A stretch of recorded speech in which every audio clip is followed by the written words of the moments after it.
right, welcome to the show. Man, I've got a good one today. Obviously, I love bringing on different guests from all walks of life. I know a lot of interesting people. And when I get to bring someone in who's my friend, somebody that I do Brazilian Jiu-Jitsu with, someone that I respect, man, I get so fired up. I got Eddie Ramirez with me today. He's an Idaho-born tattoo artist. He's had over a decade of tattooing, and his artworks and tattoo are outstanding. I'll put a link in the notes of the podcast so you can go ahead and take a look at it. He's also a Brazilian Jiu-Jitsu blue belt. He's a friend. We're going to talk about tattooing. We're going to talk about life and so much more. Eddie, welcome to the show, brother. Hey, Jake. Thanks for having me, man. I really appreciate it, man. Dude, hey, you and I have got some busy schedules. We've been trying to get on each other's calendars, trying to feel it out. And then we said finally, like, hey, it's Sunday morning. Like, let's just cut this thing on a Sunday morning and get this thing done, man. So I appreciate you being flexible with me as we're trying to schedule. Yeah, me too, man. I'm glad we're finally able to make it happen, dude. Like you said, we both have that crazy lifestyle where we're doing like 10 billion things. And, Sunday mornings are the best, pretty chill. I don't really have anything to do. I usually get my housework done on Saturday that I'm kind of like late doing because I'm tattooing all week, But yeah, it's good to be here, man. I love it. Yeah, yesterday I hit up the open mat, Jiu-Jitsu open mat. Then I went home, hung out with the kids for a little bit. Then I went to a lacrosse game. I reffed my first ever U8 lacrosse game. So, nice. Pretty proud of myself for that. I don't usually, they were trying to find referees. I had no idea what I was doing, but I guess I did an okay job. So I was fired up about that. And then dinner with friends, and then hung out with the wife last night. So I had a really good Saturday. How about yours, man? It was good, man. I helped out my mom. She's selling the preschool that she invested in, and right now we're just like unloading and painting the house, and it's kind of what I did with my morning yesterday. So it was still pretty busy. But I did get to hang out and watch a movie later on with the wife and spend some quality time with the wife, which is kind of hard to come by sometimes, the busy schedule. I love it, man. I love it. Hey, man, let's get to know you a little bit for the folks that are listening in. We're going to dive into some tattooing and some of the other expertise in artistry that you have. But what was it like for you growing up, man? Where'd you grow up here in Idaho? I grew up in southern Nampa, in a very rural area. Like my next door neighbor had cows, and I would like mow my lawn and then feed the cows the grass on the other side, on the other fence of it. And dude, it was a great childhood, to be honest. Like I didn't have like a lot of distraction. Rode my bike everywhere, in the country, and just beautiful views and whatnot. It was kind of hard hanging out with other people because I was way out there, dude. Like it took probably like 20 minutes to get to school, and like I had a lot of time to draw. Let's just put it that way. Like there was a lot of boring moments where like if I wasn't playing like video games, I would be just in my sketchbook, just drawing away like Dragon Ball Z stuff, like. Yeah. What's the earliest age you can remember, like really spending a significant amount of time, like doodling and drawing and exploring? The earliest would be like daycare years. Like I'm talking four to six, dude. I would draw like all these crazy monsters and aliens and stuff. And like, I would get crazy, dude. They kind of looked like garbage at first, but when I kept drawing the same monster over and over, it turned into something cool, man. And my friends liked it. So yeah, like around, my mom says like I was born with a pencil in my hand. So I was like, that's probably true, Well, that's inspiring for me. My daughter's 6 years old, and she told me the other day that she wants to be an art teacher when she grows up. Oh, nice. She loves arts and crafts. She loves drawing. She's better than me at coloring in the lines, which is the reason I know I'd never be able to be a tattoo artist, because I can't color in the lines or the shit. But she just has a little bit of a knack where it's like she has a patience for it. And I mean, did that patience show up in other things in life for you? Did you have that kind of like, were you an introvert? Were you an extrovert? Dude, I've been mostly an introvert, to be honest, dude, because I get in my head. As a kid, like I struggled with school and like So the focusing part of it, I think, came from like trying to battle ADD. Like as a Mm. kid, I tend to focus on what I am into, what I'm interested in, and what I love and what I want to learn about. So kind of when it comes to drawing and stuff, like I immerse myself 100%, 150% into the art, and like that's where I really focus and I put my heart into the work because like I don't know, I just wanted to be an artist, man. As a kid, I just always wanted to become an artist in any way possible. And I know it's super hard. I knew it from a young kid that it would be super tough to make money off of painting and art and design and stuff. Like you really have to apply yourself. So at a young age, I just decided to like not focus on much other than like drawing. And at the time it was like animation and stuff. I was trying to draw like cartoons, and eventually it evolved into like graffiti, and then Ooh, from graffiti. little train car tagging. Like, what'd you Yeah, have going on? yeah, man, dude. I got a bunch of stories on that, dude. Like me and my friend, I probably shouldn't be talking about it, but we used to like cause havoc. And Just I little, not necessarily misguided youth, but young men exploring their limits and boundaries. Yeah, dude, I never hit up a train, but lots of walls that were already like pretty damaged. Like they already had tags and like really Yeah. ugly painting on them and stuff. And I would just like try to make it look cool. My objective was to make the world a more beautiful, interesting, like a cool place to live. Like I don't know, dude. From growing up in the country, I've always wanted to like live in a big city like Seattle or like New York or something, just because I just enjoy culture, dude. And I don't know. Now that I look back at it, I really appreciate the emptiness and the views of where I grew up, because it gave me a lot of time to reflect and to visualize like kind of what I want out of life. But Mm. but yeah, to get back to the graffiti thing, dude. Yeah, like I was so into it that I ended up going to jail one day. It was just one day, but like I went to Jump Creek. It's like in Marcine somewhere. Oh Like, yeah, yeah, yeah, yeah. so this is kind of a dumb story, dude. But like I brought all my cans with me, and then there was like 6 other friends of mine, dude, that came.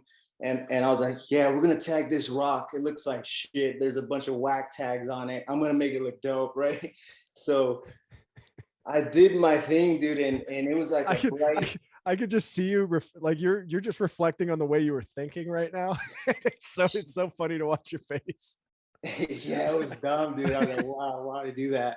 But anyways, yeah, like I did my piece and it was nice and bright and colorful, and like I try to make it look artistic, dude. I try to make the lines clean and like do some special fades and whatever I could do at the time. I think it was like 18 at the time, and I had just turned 18, bro. And turns out like after I did that, I kind of like let my friends like do some spray painting with me. I was like, hey, try it out. Like, it's fine. Like, no one's gonna say anything. This rock is already like destroyed by whack tags. So we did that, and we did our little jump into the pond thing. There's like a pond with a cliff, and you jump off.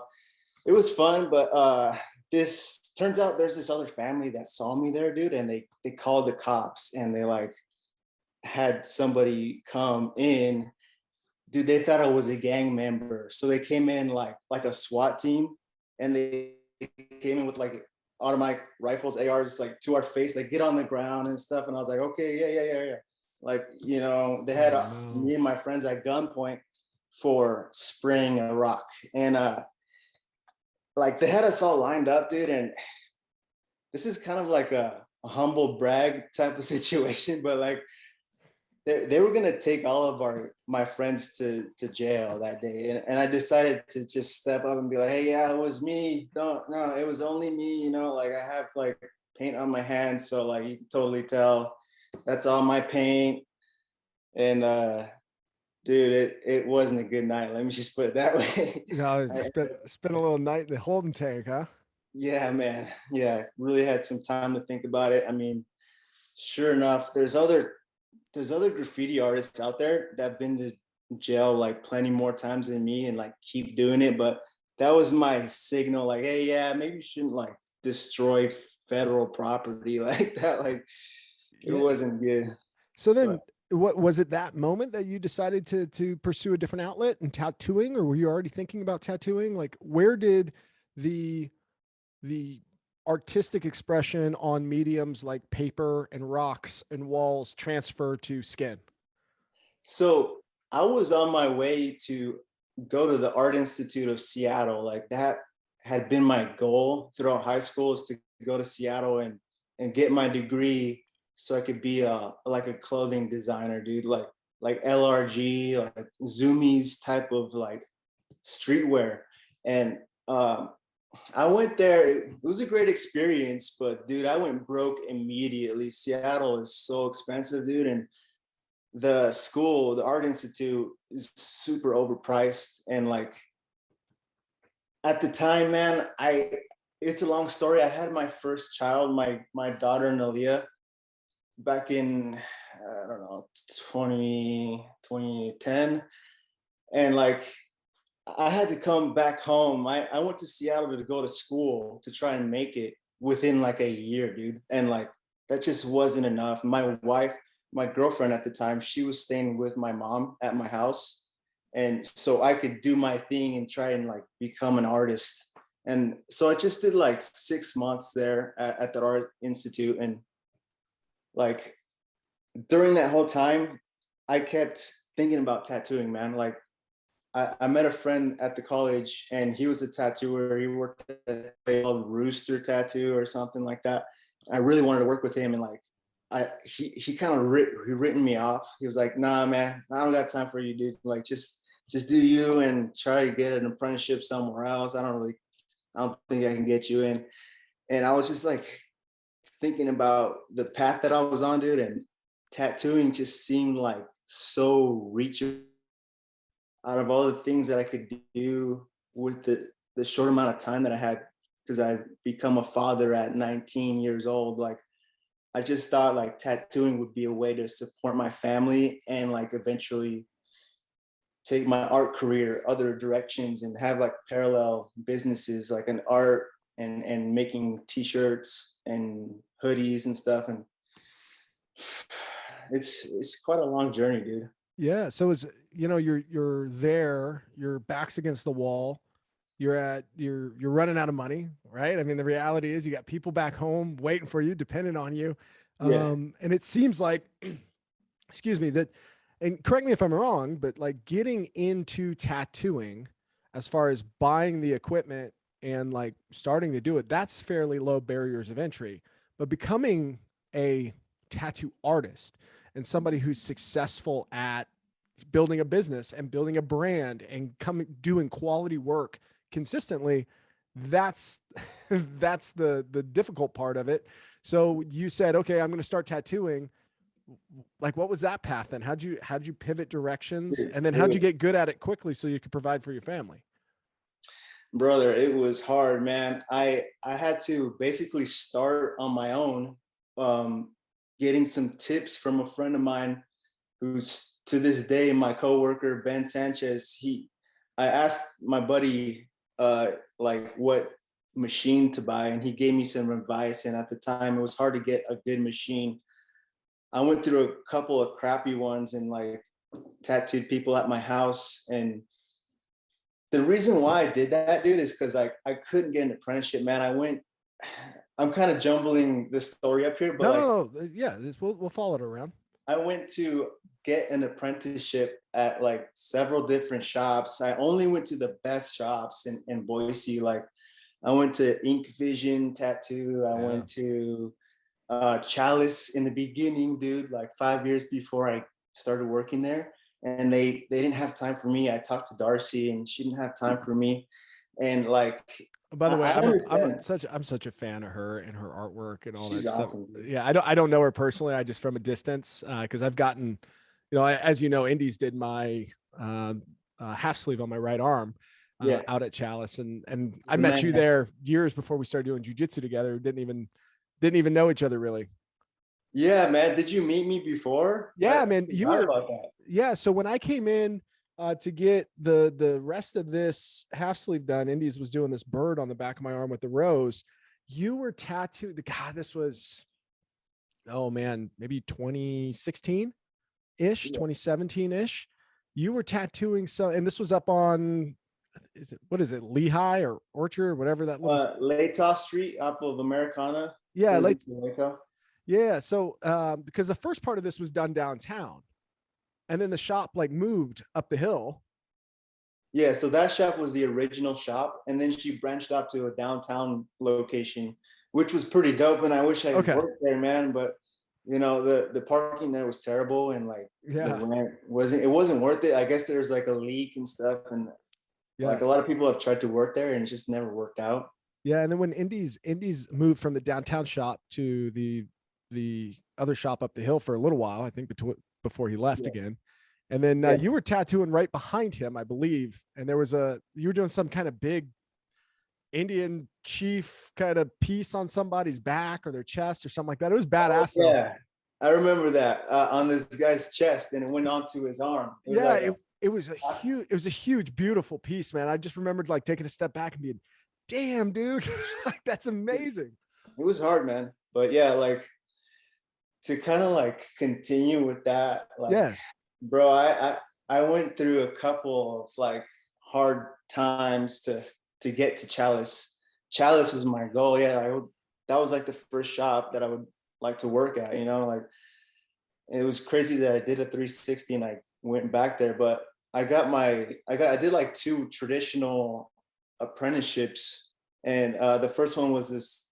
I worked with this guy named Jay O'Leary at a shop called Spit Shade Tattoo, and some people called it Shit Shade because they couldn't hear, but like spit shade is like a way of painting. It's like an old school tattoo flash, kind of like this stuff here. I don't know if you could see that, but like Yeah. that's spit shading tattoo flash. And I don't know, that shop was crazy, man. It was right next to a couple of bars downtown, and we'd always have like rowdy people coming into the shop. Like I think the first day I worked there, this lady came in, dude, and she was like, "Yeah, I want a tattoo right here." And she pulled up her shirt and like wasn't wearing a bra. I was like, "Okay, Jay, you want to get that one?" And it's like, yeah, let's do it.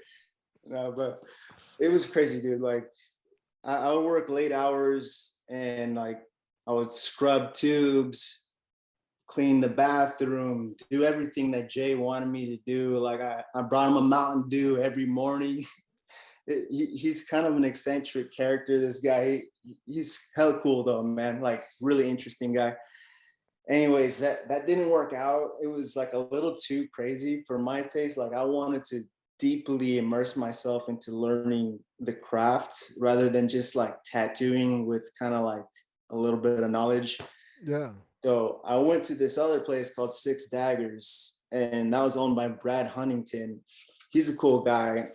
I did my 6 months, another 6 months there, and I was like washing tubes, bathrooms, everything for like 6 different tattoo artists, and each artist had their own thing. So I got to like pick their brain and like learn little bits from this guy and little bits from that guy, and how to do black and gray and how to do traditional and how to do like script and things like that.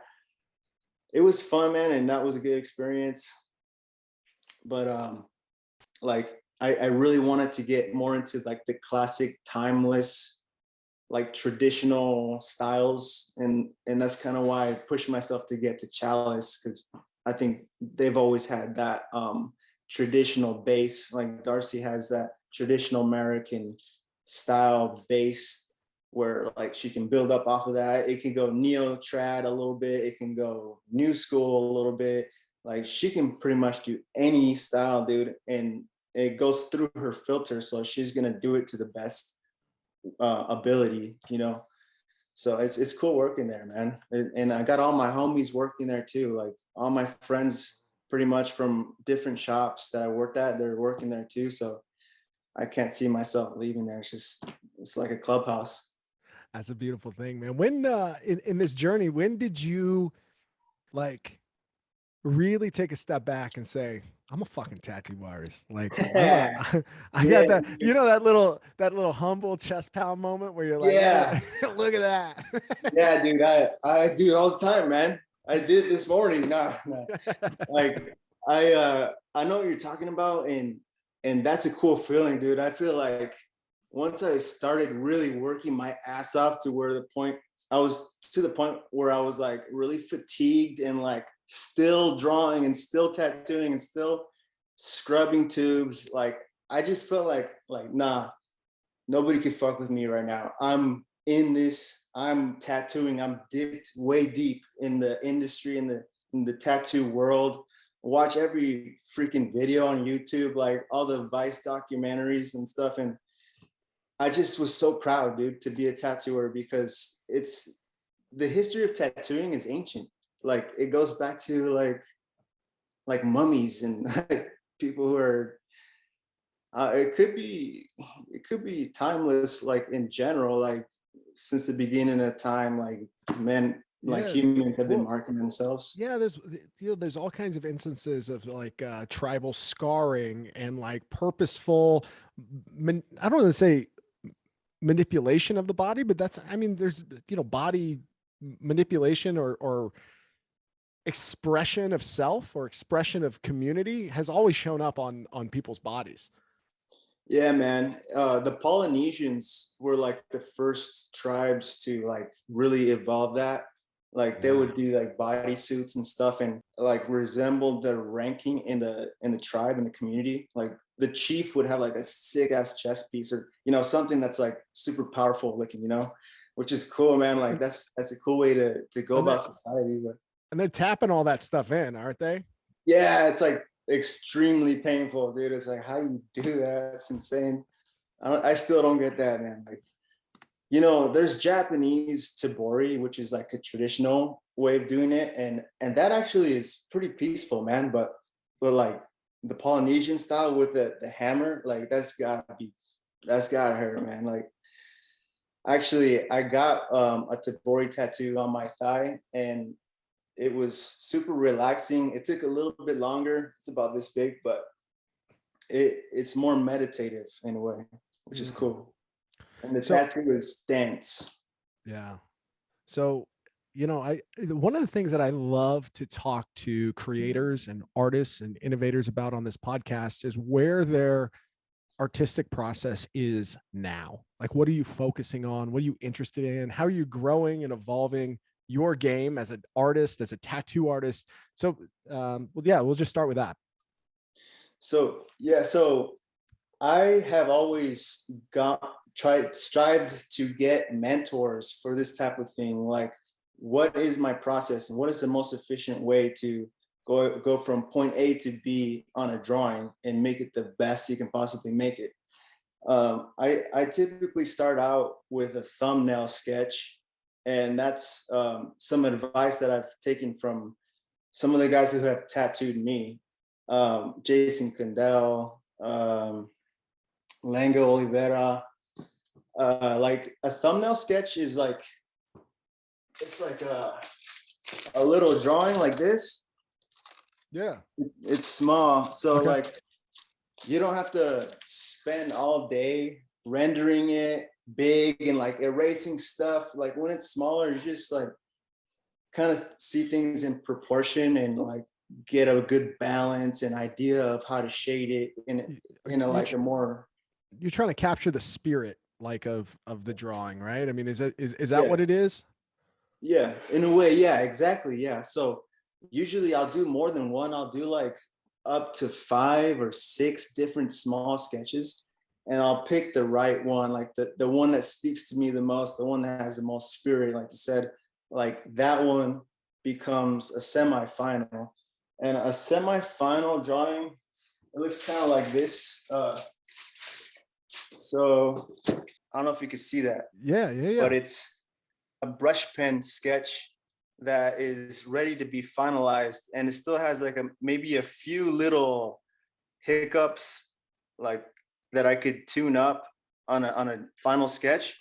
And the final sketch is like a black pen. Dude, that thing's badass. That's some kind of sumo looking samurai stabbing a demon in the chest with a sword. Yeah. Yeah, yeah.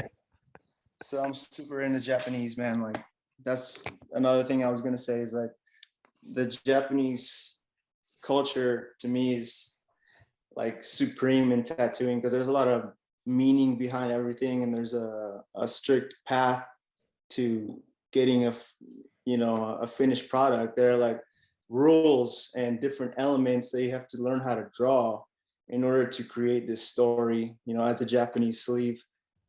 But yeah, the process, dude, that's what it's all about, man. It's like, to me, I have more fun drawing things now than I actually do tattooing them sometimes, because you get to explore the different possibilities, and like it's endless. You could spend hours and hours and hours drawing, and you can always make things look better, which is kind of a problem because it takes a lot of time away from my family and other things in my life. But yeah, it's good to have a process, dude. And mine is like a 3-step process. It's thumbnail, go to semi-final, and if I have to edit things, sometimes I'll scan it in, and I'll use my iPad to edit things that are kind of like, it would be too much time to do it on paper, so I'd scan it in and like do it there and then trace it one more time. But yeah, like there's a lot to it. That's good shit. So, how did you find Brazilian Jiu-Jitsu? I'm gonna pivot for a little bit because like, you've got this like really time intensive, meditative kind of like deep thinking occupation. Where'd you stumble across Jiu-Jitsu?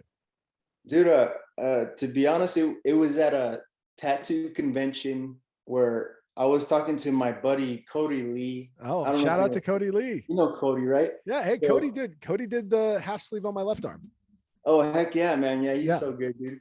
Yeah. So he introduced me to Team Rhino. Yep. And like he was talking it up like it was like the best thing that ever happened to him. Like him and his wife were doing it.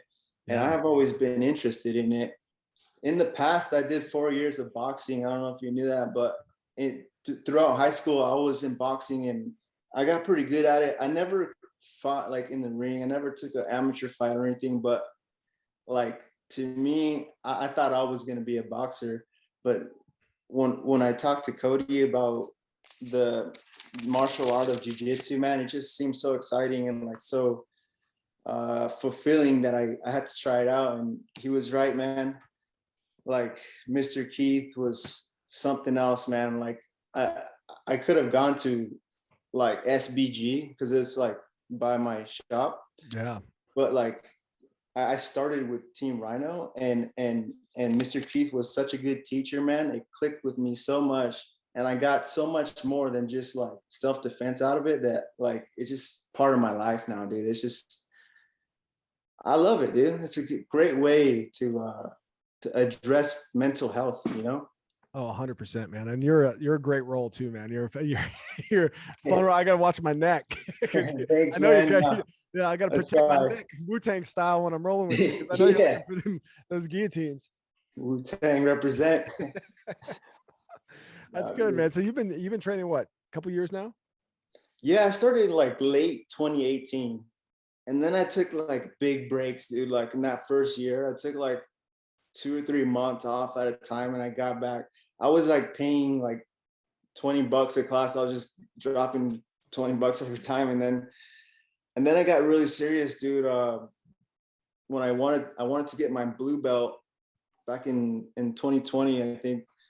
Like I really put in work. I tried to get it quick too, and then that just accelerated my obsession, dude. And I got infatuated with jiu-jitsu, man. Like now when I go on my Instagram, it used to be all tattoos, and now it's like all jiu-jitsu moves, dude. I'm like, dang, my life's changing for real. I need to I, see what I should focus on now. I know exactly how that is. My Instagram is mostly Brazilian jiu-jitsu. Like, one, it's funny. I follow a lot of the technique pages and things like that, but also there's some really interesting competitors like Gordon Ryan and Craig Jones, and there's all these interesting folks that are Yeah, they're fun to follow. It's like a little soap opera. It's like a little, like, I like to follow the storylines, the Daisy Fresh, Pedigo submission guys. Like, yeah, it's a dude. fun subculture to be a part of. Hell yeah, Gordon Ryan is so funny too, man. The way he clowns on people and stuff, man.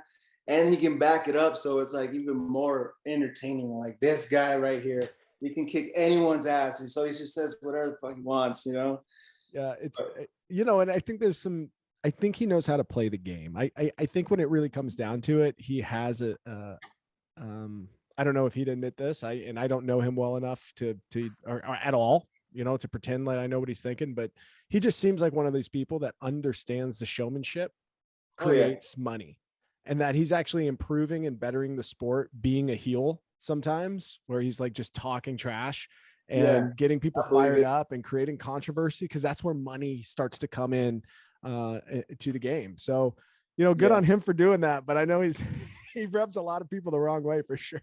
dude, but he's extremely talented, man. Like I watch every Gordon Ryan video, dude, and it's like, wow, that's possible. Like you could be Yeah. that good. That's awesome. But it takes dedication. I know that guy like live, drink, sleep, shits, jujitsu, man. And that's kind of what you got to do to be at that level. You got to put all your eggs in one basket, and that's super hard for a lot of folks. Like there's just more to life. But Dude, so this is my thing I'm looking forward to this year. Besides going to the Origin Jiu-Jitsu camp in Maine, oh, that's um, gonna be sick. the second time I'm gonna go. I'm so fired up for it. But I've actually got mat side tickets to ADCC this year in Vegas. Oh, nice. So Gordon's got some huge matches. I mean, Against for Albo, folks that are listening, it's the what is Abu Dhabi Combat Club or Combat Championship or whatever they call it. But it's the Super Bowl of jiu-jitsu for the most part. Like it's the real deal. It happens every two years, I think. And that's man, awesome. I'm fired up. I can't wait to see it. Dude, that's so cool, man. I would be excited to see that too. Can you watch that? Like, how much is it to buy that fight? Or Yeah, I think it's all going to be on Flow Grappling. And I think the subscription to Flow is not really that bad. I think it's $20 a month or $9.99. I have it. I can't remember how much it is though. Um, but yeah, man. So you've got the tattoo thing going. You got the jujitsu thing going. What else you got going in your life, brother? dude, I'm trying to balance my life, man. I'm trying to make sure I spend enough time with my kids and my wife, and like create a solid like structure for what I do as an artist. Like I don't want my art career to be thriving and my home and love life to be crushed and crumbling. Like I want it to be like both up here. So right now, dude, I'm just studying and reading and meditating. Um, have you heard of the Wim Hof method? Oh yeah, big fan.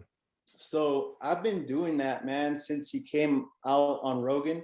Like when he did that first introduction, I did the whole breathing technique, and then I bought the course. It was like $200 or something, and like it's been a staple in my life, dude. When I start to feel shitty from the fatigue and stuff, like it's my one go-to um, exercise, because it's kind of not too much of a meditation. It's like really like intense breathing.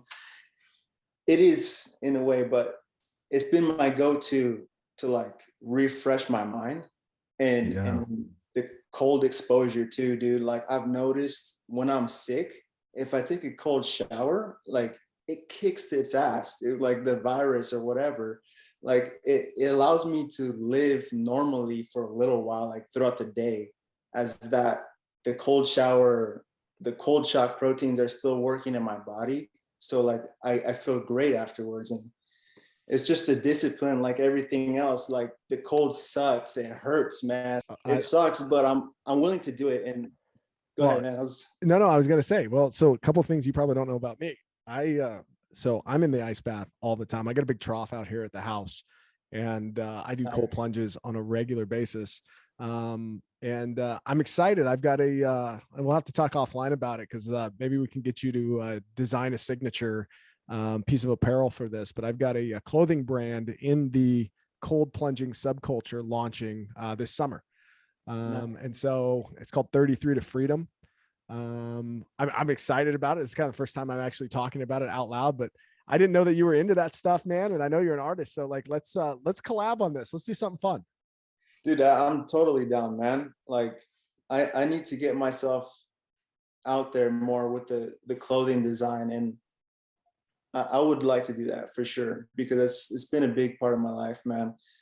So, like for you, what's the longest you've been in ice bath for? Well, so obviously, I base my time that I'm in off the temperature of the water. So if it's in that like 33 to 38 degree range, the longest I've spent in is 4 or 5 minutes. Oh, okay, Um, cool. so it's after 90 seconds, I can hang, and then after like 4 minutes, it really starts to hurt. I know some guys can stand there a lot longer, but for me, that's about my threshold is 4 or 5, and you're getting a lot of that health benefits. I go all the way down to my neck, and so it's just my chin kind of poking up out of the water, and then I like to dunk my head, right before I get out, or sometimes Yeah, right when I get in. But if it's yeah, like yeah. 44, 45 degrees, which is sometimes that trough that I've got in the back, I might not go to the store and go get ice, but it's still cold water. I'll sit in there for like 8 minutes and just kind of enjoy it, enjoy the cold. But to your point, it's the breathing, man. The breathing makes the difference. The cold Nice. isn't shit. Your body can take it. It's if Yeah, you're that's not cool. controlling your breathing, you go off the handle. Yeah, for sure. Sorry, my connection is getting slow. I don't know if you see that or not, but No, I think we're caught up again. Yeah, man. So what are you looking forward okay, to? cool, So cool. you've got the cold plunging or So the cold baths going. How often do you do that? Daily? I try to do daily. Sometimes I'm kind of a puss about it, so I'll do like every other day, and like I try to do it as much as possible, but mainly it's a cold shower. The cold baths I don't do too often, to be honest. Like I do like once a month a cold bath, Yeah. but cold showers I try to do them every day. But Well, yeah, it's been good. there's an internal battle that you have to win with yourself when it Yeah, comes to that. So I like that more than I like the actual cold and the breathing and all that. But like when I win against myself, when I actually have that dialogue, no, I don't want to do this. Let's walk away from this and take a warm shower, or let's not do the ice bath. And then I go, no, come with me. And I pull myself back into it and I force myself to get yeah, in there. Like that makes me like, yes, I'm at the driver's seat of my life. I'm doing hard stuff and I'm capable of doing, whatever it is. yes. Yeah.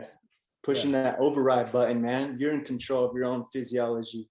Isn't that kind of crazy though? Like how Wim Hof says, like you can control your autonomic nervous system, like which is in the past in science that has been known to be impossible, but like with this method, like he's able to do it. He's scientifically proven it, where like he keep his core temperature at a 98 in a submerged in ice, and then like he beat the E. coli virus. Yeah.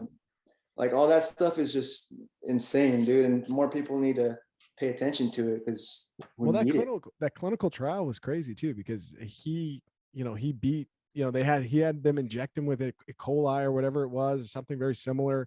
And then, obviously he recovered, and then he had his students, his top students do the same thing, replicate the experiment, and they all beat it. And then when you look at the control group, everybody was like sick in the hospital for, however long. It's like, I Yeah, don't know. Nature's crazy, man. The lizards regrow their tails. The jellyfish like are bioluminescent underwater, or at least some of them are. Like octopus or these crazy weird alien type creatures that right. have Super beaks and 8 intelligent. legs. Like I don't know, man. There's a lot of unexplainable stuff in nature and the things that nature can do. And, humans are of nature. So, I mean, Yeah, dude. controlling your own physiology using the elements, it's not so far fetched, but it's just hard to believe in the day and age that we have. We're so resistant to the idea that could happen because most of our innovations come from outside the human body as opposed to from inside. Exactly. That's what I was gonna talk about too. Is like I feel like humanity as a collective is disconnected from spirituality in a way that might be causing disease and illnesses. Like I think that spirituality is part of an essential part of thriving, as a human being. Like to kind of not have confidence, to not have confidence in your own body creates a dissonance in like your ability to heal yourself. I feel like is that like everybody has what they need, to get better. Obviously, there's medicine, but like big pharma medicine, it's based like mostly on petrochemicals, which is so outside of like natural the forces of nature, like herbs that are readily available. Yeah. Um, you Yeah. know, I struggle with this a lot. I spent the majority of my career, my professional career, working in healthcare in some way, shape, or form. So I've worked for large hospitals and health systems. I've worked for patient engagement organizations, and worked for pharmaceutical companies. I've gotten a perspective over the years that there's a lot of good that's happening in modern medicine. Specifically, pharmaceutical companies do a lot of good. They also, just look at the litigation history of large pharmaceutical companies. They also do bad too, right? yeah, They also suppress evidence. That's not me making that up. There's a history of large pharmaceutical companies for for financial gains pushing away evidence, right? yeah, So the trust factor is like, well, is everything that I'm hearing, is everything that I'm getting, is the incentive structure in healthcare really built for me as an individual? And if it's not, are there some things that I'm overlooking from just like the organics of the world, the things that are yeah, naturally grown, the anti-inflammatories, the dietary or the ways of living that I can yeah. incorporate before I have to go and pursue, some kind of prescription medication for something that might have been preventable by lifestyle change. And I think to your point, we often overlook this. Yeah, man, I totally agree. And by the way, like you said, big pharma is not all bad. There's things that actually help people, like SSRIs. Sometimes people really need them, Oh, or heck else, yeah. it's done, So I totally, I have faith in humanity, dude. Like, there's always good people in every group, in every corporation or whatever, and like, we just have to like realize that there's not only one path. Sometimes the one path makes it easy, but the other path that might get you to where you want to be, like in Yeah. long term. All right, man. Hey, as we're starting to wrap up here, one of the last kind of questions as I take this back to tattooing is reflect on your 10 plus years and like lessons learned. Like, what would you say to a young tattoo artist or a new tattoo artist getting into it? And then also, like, how do you think about the discipline differently now than maybe you did when you started? Sure, man. Great question, by the way. I think the one thing I would say to a young tattooer who's starting off is don't take anything personally, because what really helps you in the beginning is being critiqued, and sometimes harshly. So you understand the type of work that has to happen to get better. It's to get good at tattooing, and it takes a discipline, man. Like being able to hear things like, oh yeah, that part sucks, and it looks too like, I don't know, cartoony. You should probably do something there with that. Like stuff like that. You can either take it with a grain of salt, or you could take it to the heart and be like, wow, you don't like my art? like, how dare you? Like, Like just draw snakes for like a month. And from that, you will learn so much on how to draw other things. Stuff like that is really valuable. And reflecting over the 10 years, because I started when I was 19 and back in 2011. So it's been like 11 years tattooing. I would say one thing I've learned that it's quality over quantity. Spend time on the things you love, and they don't have to be perfect, but you can strive for perfection as long as it's something you love and it's not being dictated too much by the average customer. You know what I'm saying? Like, cultivate good people, Yeah. in your life, and not only with the tattoo clients, but like your friends and family. Like, only hang out with people who make you feel great and like empowered, and people that are doing big things and that want success for themselves and for you. Wise So man. Wise man. Very good advice, sir. yeah, man. All right. Hey, where's the best place for people to find you, and then to find the best examples of some of the artwork that you've put out recently? The best place to find me is Instagram, to be honest. I try not to do too many different platforms. So Instagram, Eddie Ramirez _CTS. It's EDDIERAMIREZ